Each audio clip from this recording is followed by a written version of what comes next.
My name is Rich Carson. I'm a ex kind of 30-year manager, consultant, and academic, and I specialize in the area of organizational change management. And that really what I'm here to talk about is the book. It's called The Book of Change, and it's on the web at bookofchange.com. It really spells out a process for doing organizational change management, both for private sector, public sector, and nonprofits.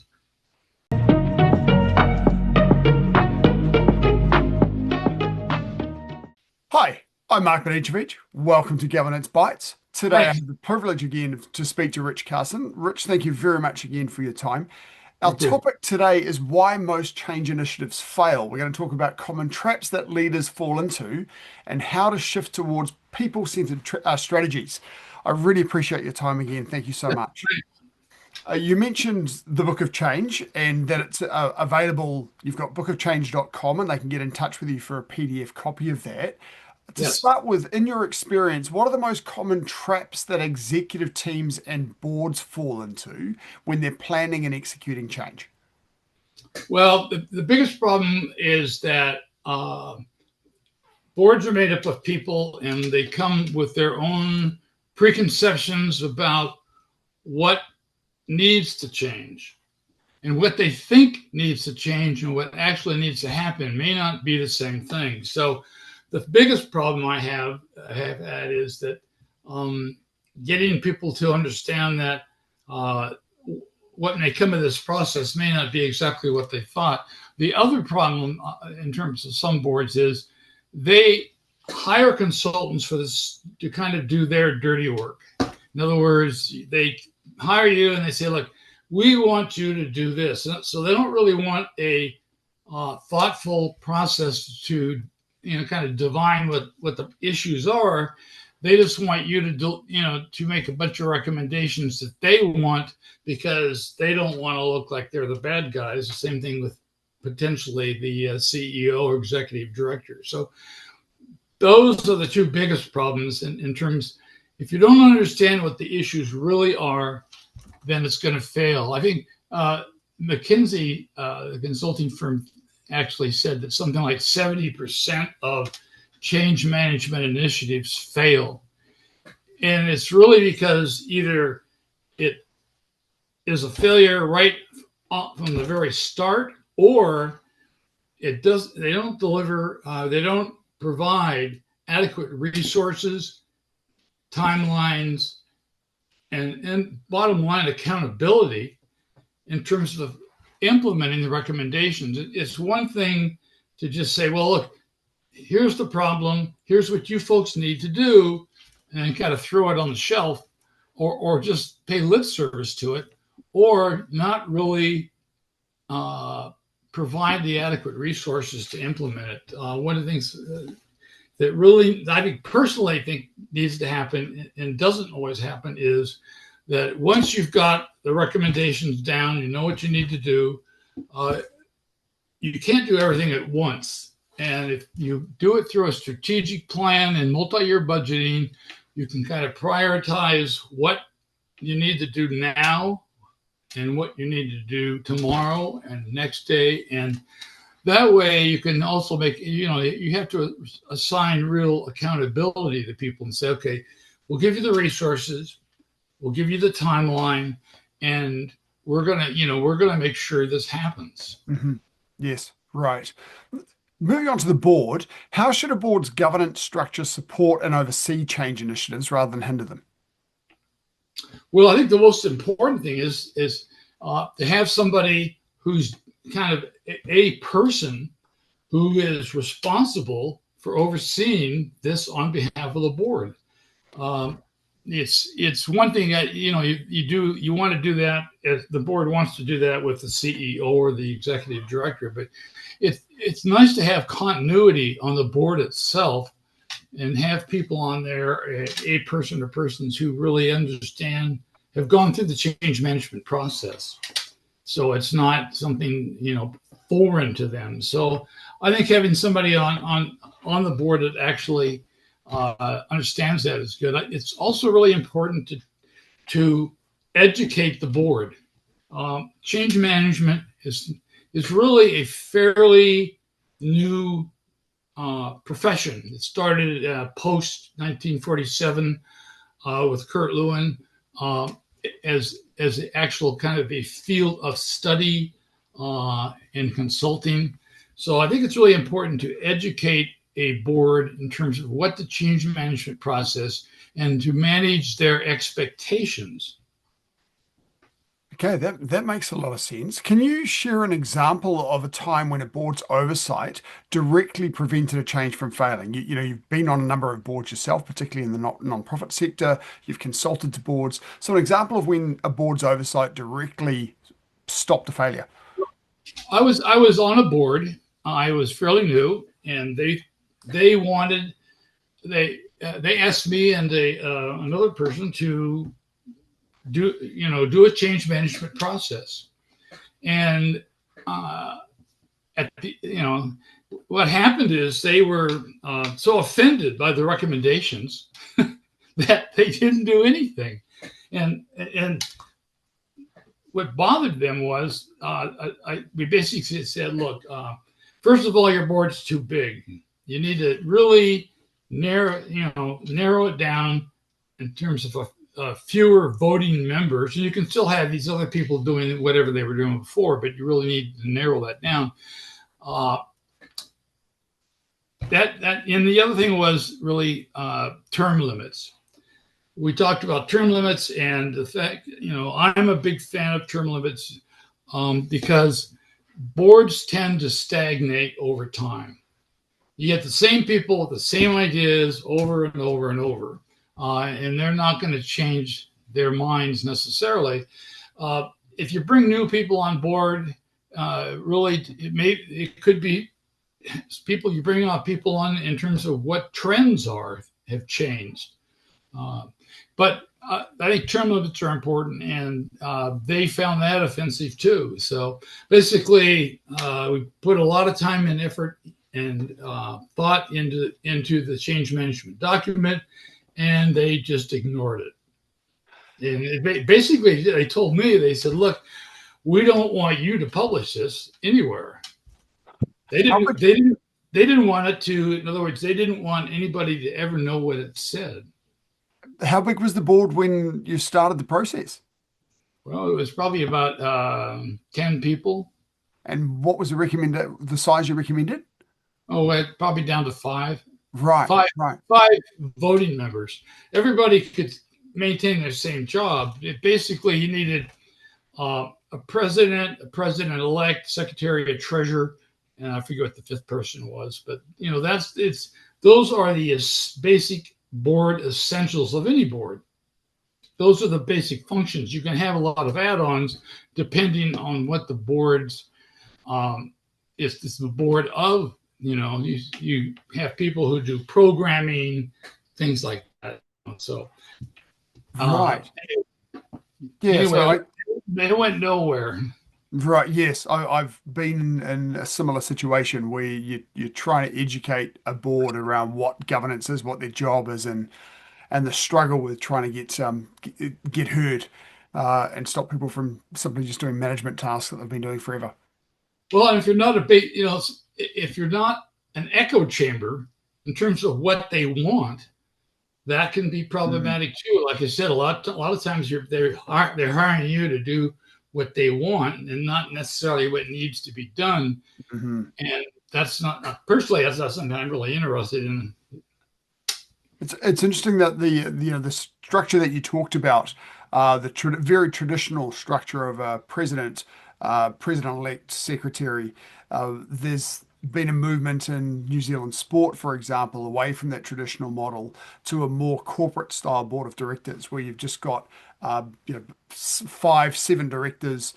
They're all directors. That's their job. Somebody is the chair of the board, and all the other administrative roles fall inside the organization. So the secretarial role falls inside the organization. They're not a board role. Sure. So yeah, there is a bit of change in that space.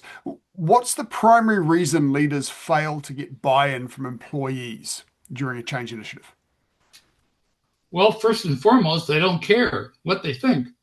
I have worked with CEOs and executive directors who are very dictatorial, and like I said, either a board or the CEO, executive director person wants you to put together a report in terms of what they want, and basically, if they're not sincere in terms of empowering, involving the staff, or either internally or existentially, vendors, customers, etc., then they're not going to get a good product. If they think they know what the problem is, that's the first problem, because maybe they're wrong. Mm-hmm.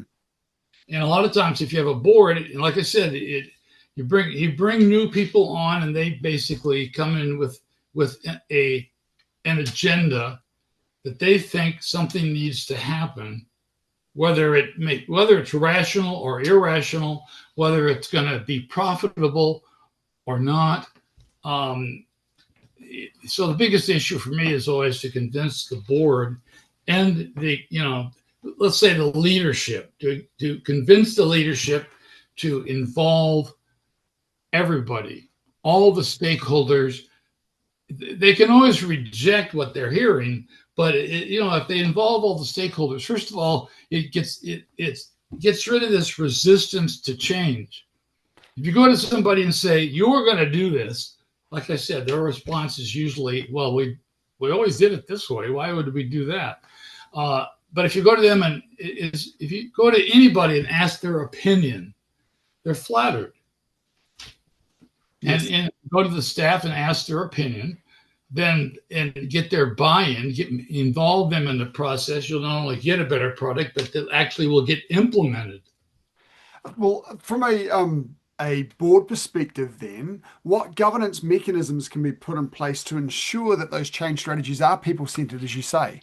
What can you put into the governance structure to say, this is how we do things around here? When we want change, we need to have the people involved. Well, are you talking in terms of what you do with the board, or how you implement it? Yeah, what you do with the board, how you put something in place so that the board will do the right things around involving the team. Well, like I said, I mean, you get them to kind of put their money where their mouth is and create a strategic plan and do multi-year budgeting. And once that's in place, basically they live with it. It's their, I mean, they take ownership of the plan and the budgeting, which is their job, and make it official.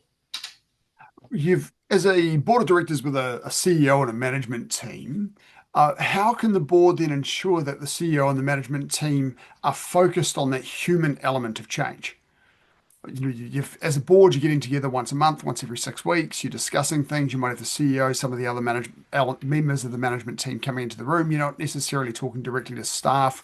How can you ensure that they're focused on that human element? Well, a couple ways. Number one is know who you're hiring. Okay, just to start with, if your biggest opportunity to get it right is to hire the right person who understands that is important. Secondarily, if you've got a person who basically is the problem, you need to basically make them understand that they're accountable to the board, and they need to either. I had one of the people that worked for me, basically, when I explained this process to them, he said, well, he said, I don't necessarily agree with you. He goes, but I can tell that you're either on the train or off the train. And he's right. Either I had people that were not on the train and eventually had to, phase them out of their positions because they either didn't get it or didn't want to implement it for one reason or another. So either you hire the right people who understand that involving employees is an important aspect of their job, or bring them around to understanding that that is the expectation. Right. Yeah, great. Thank you. What metrics should a board be looking at to measure the success of people-centered change? Well, you can use several things. One is you can do surveys of both internally and externally of staff and of vendors, customers, et cetera, et cetera. You can do focus groups of any of those on a regular basis. Or finally, you can actually sit down with work groups. Let's say once a year, the board has a luncheon with a particular work group and just talks about, and maybe the manager's there or not there, but I mean, they basically talk about how things are going, how they feel about making these changes, how are they successful or not. So there's different tools you can use, that a board can use, to connect with the line staff. What either through, like I said, surveys where you can actually measure performance. You can measure perceptions over time too, just like you can measure cost. Right. So one is by collecting data to report up to the board, which is the idea of your surveys. And the other way is by creating mechanisms for having the board actually talk to people within the business and find out how things are going. Yeah, great. Yeah, it's what gets measured gets done. And if the CEO, executive director knows that the board is tracking these things, tracking perceptions, tracking cost, it makes that person accountable, and they can go back to that person and say, well, look, okay, you're doing really well here. It's not just a matter of my opinion. We've got metrics, and you're doing well here, and you're doing well here, but not so well over here. Metrics are really, really important, both perceptually or in reality in terms of cost. Mm-hmm. Yeah, thank you. How can a board foster a culture of open communication to address employee concerns, particularly during periods of significant change? So how do you get a culture in an organization, and how does the board create this culture of having employees being able to raise their hand and saying, hey, I've got a problem here? There's a lot of different ways. Some that are, kind of more obvious than others. I mean, you could actually create a newsletter, in terms of that puts, you could have a regular newsletter that goes out, say, monthly or quarterly, that has information from not just from the executive director, CEO, or departments, but also from the board.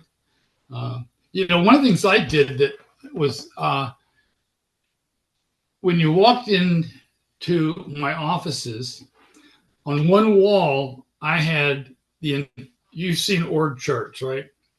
Well, I had a massive org chart of the entire organization with a picture of every person in it with their name and their title, and it showed what group they were in.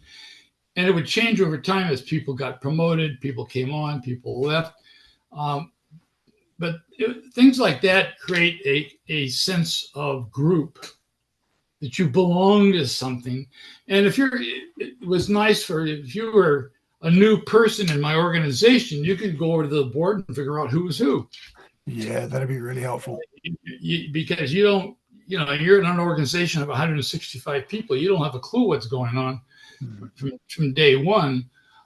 So there's a lot of things that a board can do like that, that really creates a sense of group, a sense of belonging.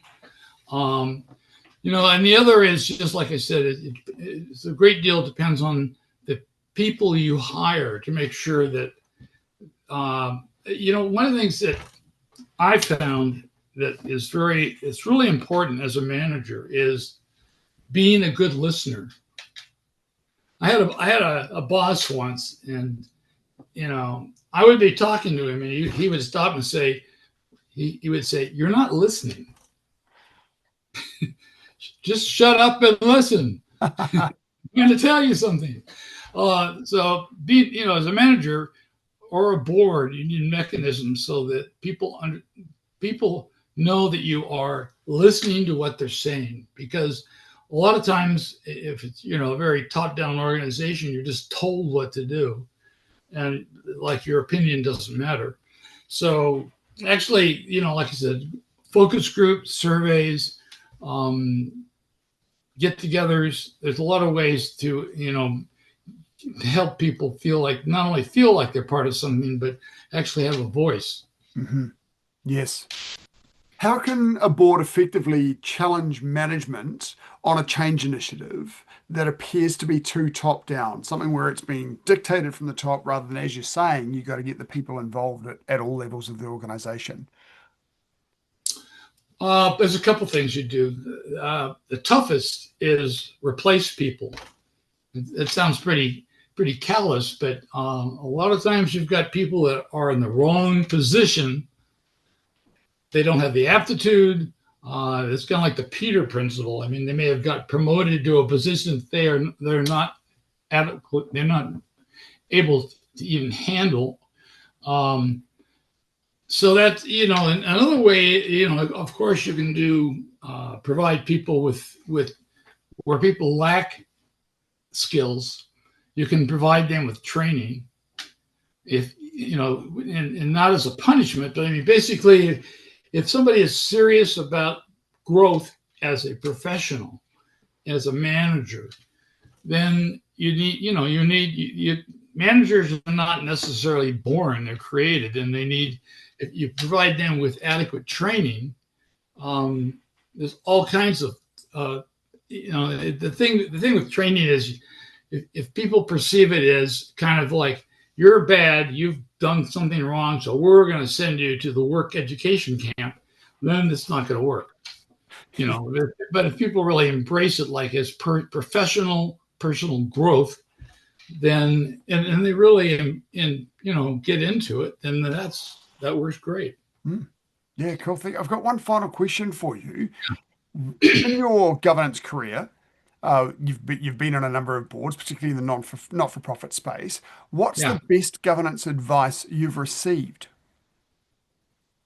That I've received? Well, I think, like I said, one of them was, to be a better listener than a talker. That was personally, I mean, I'm fairly glib, so I got that lesson from not only a boss at one time who told me to shut up and listen, but I got that advice from my wife, who basically told me, look, I'm not here to debate this. I want you to listen to what I have to say. So, that probably is the most important lesson I've learned personally. The other is where and this is true in terms of CEOs or executive directors, where you are not strong, where you need help, get help. Like I said, I put my human resource person in the office next to me because I felt that I needed a sounding board when talking about cultural empowerment, when talking about staff issues, do's and don'ts, that kind of thing. So where you need to get a strength and find somebody that complements you. Awesome. Richard, thank you very much again for your time. Yeah. I want to just note again that your website's bookofchange.com. Yes. And the PDF of the book is available. If they can't find it on the website, they can get in touch with you and get a copy of the PDF to read. Yes. In our previous conversation, we talked about the 3E model of change, which was really interesting in itself. So I'll look forward to catching up again soon. Right. And seeing you next episode. Okay, thanks. Thank you for watching this episode of Governance Bites. We have more episodes on YouTube and your favorite podcast channel, where I interview directors and experts on various topics relating to boards of directors and governance. We'd love to see you back. And please like, subscribe, and share the videos and podcasts.